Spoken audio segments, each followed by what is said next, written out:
Maaga nga ako namalengke ngayon at yung napamalengke natin paa ng manok. Bali, malinis na pala tong paa ng manok na ito kasi pinatanggal ko na yung mga kukos kay kuyang nagbebenta nito. Kaya naman hinugasan lang natin ito.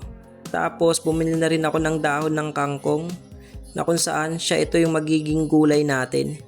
Hinimay ko na nga ito at tinanggal ko na yung tangkay sa yung dahon. Katapos, ito nagisa na ako ng sibuyas at bawang.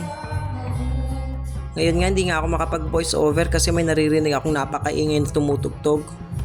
Pinagsabay ko na nga itong sibuyas at bawang para sa ganon hindi na kayo mag-away kung ano ba dapat ang mauna dito.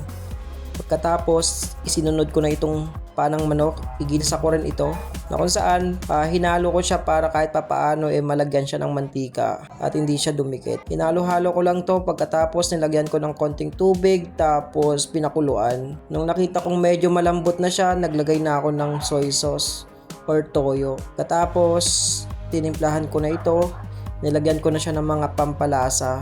Naglagay ako dito ng isang sachet ng namnam.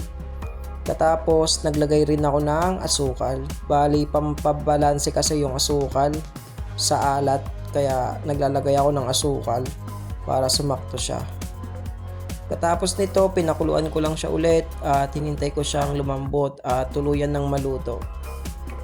Maya-maya pa, nung nakita kong medyo okay na siya, hinalo-halo ko ulit ito.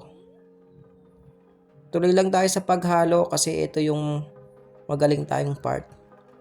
Nakita ko medyo okay na siya, nilagay ko na nga yung mga dahon ng kangkong na kung saan ito yung naging gulay natin.